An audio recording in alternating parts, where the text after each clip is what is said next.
இனி வீட்லயே பானிபூரி செய்யலாம் எல்லாரும். ஆச்சி பானிபூரி கிட். திமுகவில் இருந்து திரு டி.கே.எஸ். இளங்கோவன் இணைகிறார். அவரிடம் பேசலாம். வணக்கம் திரு டி.கே.எஸ். இளங்கோவன், இணைப்பில் இருந்தமைக்கு நன்றி. இப்போ மதுரையில் நடைபெற்ற ஒரு கல்லூரி விழாவில் மாணவர்களையும் ஜெய் ஸ்ரீராம் அப்படின்னு முழங்க வச்சிருக்காரு ஆளுநர் ஆர்.என். ரவி. நீங்க எப்படி பார்க்கறீங்க? அது மிக தவறு போக்கு என்று கருதுகிறேன். ஏனென்றால் ஒரு கல்லூரியிலே பல மதங்களை சார்ந்த மாணவர்கள் இருப்பார்கள். ஏன் இந்து சமயத்திலேயே சிவனை வழிபடுபவர்கள் இருப்பார்கள், விஷ்ணுவை வழிபடுபவர்கள் இருப்பார்கள், ராமனை வழிபடுபவர்கள் இருப்பார்கள். பெரும்பாலும் தமிழகத்திலே சிவனை வழிபடுபவர்கள் அதிகமாக இருப்பார்கள். அவர்கள் சிவசிவா என்று சொல்வார்கள். அதே போல கிறிஸ்தவர்கள் இருப்பார்கள், இஸ்லாமியர்கள் இருப்பார்கள். அவர்களிடம் போய் ஒரு மத கோஷத்தை முழங்க செய்வது என்பது மிக தவறான போக்கு. ஆளுநர் அவருடைய பல செயல்பாடுகளை நீதிமன்றம் குறை சொல்லி இருக்கும் நிலையிலும் தன்னை அவர் திருத்திக் கொள்ளவில்லை என்பதுதான் இதன் மூலமாக தெரிகிறது. இது திட்டமிட்டு ஒரு குழப்பத்தை ஏற்படுத்துகிற செயலாகவே நான் பார்க்கிறேன். ஆளுநருடைய இந்த செயல் வன்மையாக கண்டிக்கத்தக்கது.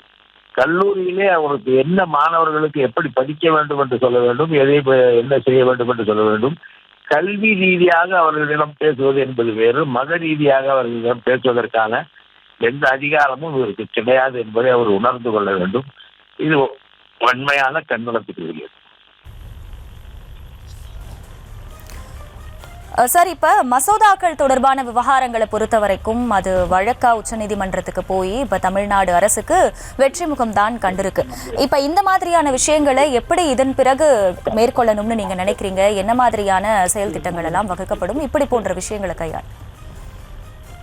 இது கல்லூரி வளாகத்திலே, பல்கலைக்கழகத்திலே, கல்லூரிகளிலேயோ மாணவர்களுக்கு கல்வி தொடர்பான ஆலோசனைகளை வழங்க வேண்டும். அது தொடர்பான விஷயங்களைத்தான் யாராக இருந்தாலும் அங்கே போய் பேச வேண்டும். ஆனால் இது போன்ற மத பிரச்சாரங்களை செய்வதற்கு கல்வி நிலையங்கள் சரியான இடம் இல்லை. காரணம், அந்த கல்வி நிலையங்களிலே மதத்தை சார்ந்தவர்கள் படிப்பார்கள்.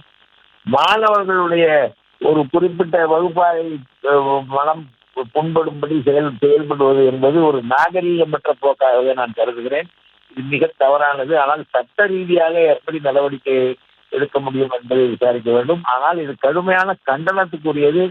ஆளுநர் இதை செய்யக்கூடாது என்பதை நான் தெரிவித்துக் கொள்வேன். காரணம், ஆளுநர் தந்தை பெரியாரை பற்றியோ அல்லது தலைவர்களை பற்றியோ, அறிஞர் அண்ணா போன்ற தலைவர்களை பற்றியோ, தமிழ்நாடு மதித்த தலைவர்களை பற்றி பேசும்போது கூட சட்டமன்றத்திலே ஆளுநர் உரையிலே அவர்கள் பெயரையெல்லாம் குறிப்பிட்டால் அதையெல்லாம் படிக்க மறுக்கிறார்.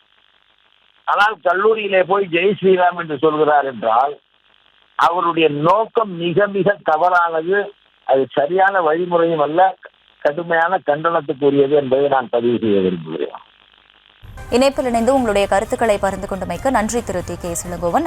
இனி வீட்லயே பானிபூரி செய்யலாம் எல்லாரும். ஆச்சி பானிபூரி கிட்.